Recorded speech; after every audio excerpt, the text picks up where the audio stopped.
आज हम जिस विषय पर बात करने के लिए एकत्रित हुए हैं वह है महज एक फिल्म की सफलता या विफलता नहीं है, बल्कि भारतीय सिनेमा के वैचारिक परिदृश्य आइडियोलॉजिकल लैंडस्केप में एक भूकंप है। मैं बात कर रहा हूँ फिल्म धुरंधर की। जब से यह फिल्म रिलीज हुई है, भारत का एक विशेष लेफ्ट लिबरल इकोसिस्टम जिस तरह की जलन और बेचैनी दिखा रहा है, उसे देखकर लगता है मानो बरनौल लगाने के बावजूद में कोई राहत नहीं मिल रही। यह जलन इसलिए है क्योंकि दशकों से बॉलीवुड में जो वैचारिक डायफ्रेम उन्हें कंस्ट्रक्ट किया था वह आज टूटता जा रहा है। इस दर्द को समझने के लिए हम 70 और 90 का दशक के बाद बीच में चर्चा करते हैं। हमें इतिहास में जाना होगा। हमें समझना होगा कि बॉलीवुड में वैचारिक नैरेटिव की हाईजैकिंग कैसे हुई। सन 1970 के दशक में मार्क्सवादी और सोशलिस्ट सोच वाले लेखकों ने स्क्रिप्ट राइटिंग पर कब्जा किया था। उन्होंने एक कॉमन नैरेटिव स्थापित किया था। भारत का स्टेट भ्रष्ट है और दूसरा है समाज टूट रहा है जिससे एक एंटी एस्टेब्लिशमेंट हीरो बचाएगा। इस प्रक्रिया में अंडरवर्ल्ड को एक क्रांतिकारी संघर्ष के रूप में महिमान्वित किया गया और सबसे ज़रूरी बात है, हिंदू को पहचान को जानबूझकर नेगेटिव या नकारात्मक या मजाक के रूप में पेश किया गया था। यदि आप इस विचारधारा में फिट नहीं हुए तो आपका काम नहीं मिला। फिर बात करते हैं 1990 के दशक की। यहाँ एक नया ढांचा बना। फिल्म फेस्टिवल और फिल्म क्रिटिक्स और अंतर्राष्ट्रीय फंडिंग का एक एलिट क्लब बना। इस क्लब का मुख्य उद्देश्य था कला या संस्कृति को बढ़ावा देना नहीं था इसका, बल्कि भारतीय सिनेमा में एक नैतिक लेंस से देखना था, एक अलग नज़रिए से देखना था। इसका प्रोपेगेंडा एक अलग स्पष्ट रूप से आपको दिखाई देगा। जातिवाद और हिंदू फंडामेंटलिज्म को अति उजागर करना होता। देश को पॉवर्टी पॉर्न के माध्यम से केवल गरीबों के दलदल के रूप में दिखाया न जाना, और सबसे बढ़कर बात, भारत को फेल्ड डेमोक्रेसीज के रूप में प्रदर्शित करना, पेश करना, जहां सेपरेटिक्स या फ्रीडम फाइटर्स थे। एक और बात पर चर्चा करते हैं। भारतीय सभ्यता और संस्कृति पर बनी कोई भी फिल्म हो, उसे तुरंत प्रोपेगेंडा कहकर खारिज कर दी जाती थी। इस प्रकार दोस्तों, वैश्विक फंड और सप्रेसिव स्टेट का जो लेंस है, जो एक आईना है, ये 2002 से 2015 तक के बीच में प्रदर्शित होता है। यह एक नैरेटिव और गहरा हुआ था।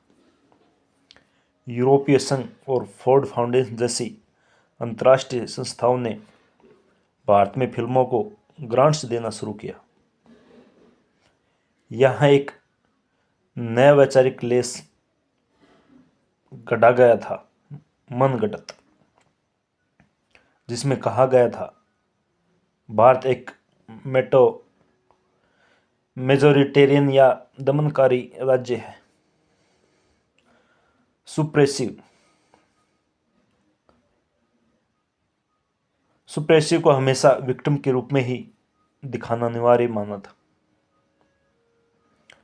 अब बात करते हैं एक सबसे खतरनाक सुरक्षा एजेंसियों का एक आपको चित्रण सुनाता हूँ।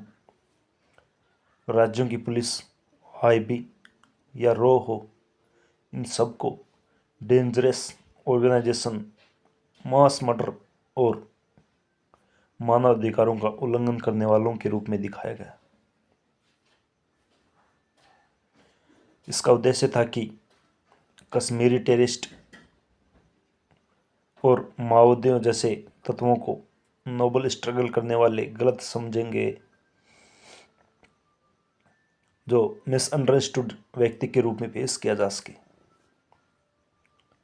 इसी के दौरान मंदिर पुजारी या पूजा के अनुष्ठान हो हमेशा बैकवर्ड या विलेन के रूप में दिखाया गया था, जबकि आईएसआई और पाकिस्तान को कल्चर्ड बताया गया था। आइडियोलॉजिकल ब्लॉकेड जो एक अवरुद्ध होता है, ये एक ऐसा वैचारिक मनोभाव, मन का वैचारिक अवरोध था जिसने सिनेमा के माध्यम से हमारे पूरे सामूहिक मन में, कलेक्टिव माइंड को हाईजैक कर लिया था।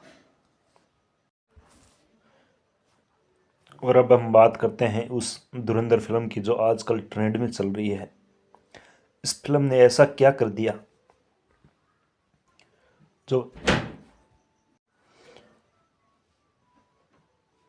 धुरंधर और इस तरह की नई फिल्मों ने इस पूरे वैचारिक लेंस को तोड़ दिया है।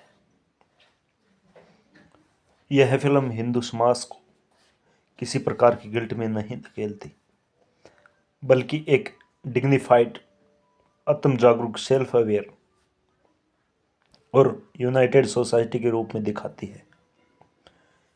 यह दिखाती है कि एकजुट समाज कैसे आगे बढ़ता है। इस फिल्म में लंबे समय बाद भारतीय एजेंसियों को हीरो के रूप में पोर्ट्रेट किया गया है, न कि वैचारिक विलेन के रूप में। इसकी सच्चाई यह है कि यह फिल्म कतर की फंडिंग, एनजीओ इंटरफेरेंस, तुर्की के डिजिटल रेडिकलाइजेशन और पाकिस्तान आईएसआई के मंसूबों को सत्यता के साथ एक्सपोज करती है। जिन चीज़ों को लेटेक्स दशकों से कॉन्स्पिरेसी थ्योरी कहकर खारिज कर रहे थे, उन्हें आज पर्दे पर देखकर वे विचलित है। लेफ्टिस्टों की सबसे बड़ी इच्छा है देश की यूनिट मत होने दो, क्योंकि जब देश छोटे छोटे टुकड़ों, जाति और उपसमूह में बढ़ जाएगा तो उसे माइक्रो नैरेटिव्स के तहत नियंत्रित करना आसान होगा। लेकिन धुरंधर जैसी फिल्में एक राष्ट्रीय चेतना, नेशनल कॉन्शियसनेस को जन्म देती है। यह दिखा रही है कि जब जनता, सरकार और सरकारी संस्थाएं एक यूनाइटेड अप्रोच के साथ खड़ी होती हैं तो देश के खिलाफ कोई भी नापाक मंसूबा कामयाब नहीं हो सकता। यह हिंदू यूनिटी और नेशनल यूनिटी ही है जिसे वामपंथी इकोसिस्टम बर्दाश्त नहीं कर पा रहा है। उनका गिल्ट ही उनके बयान के रूप में सामने आ रहा है। मित्रों, भारतीय सिनेमा अब वैचारिक रूप से स्वतंत्र होने की ओर बढ़ रहा है। यह सिर्फ एक फिल्म नहीं है, यह एक सांस्कृतिक और वैचारिक परिवर्तन का प्रतीक है। हमारे देश की रिसर्च एंड एनालिसिस विंग जो रॉ है, RAANDAW जैसी संस्थाएं इस तरह के और भी ऑपरेशन चला रही है जो देश के हित में है और जिनकी सच्चाई भविष्य में सामने आएगी। परंतु आज की तारीख में इस लेफ्ट इकोसिस्टम को जितनी ज़्यादा मात्रा में बरनौल उपलब्ध कराया जा सके वह आवश्यक है। जुल्म कम होने में समय लगेगा, पर वैचारिक घाव बढ़ने से पहले इन्हें सत्य का सामना करना ही होगा। जय हिंद।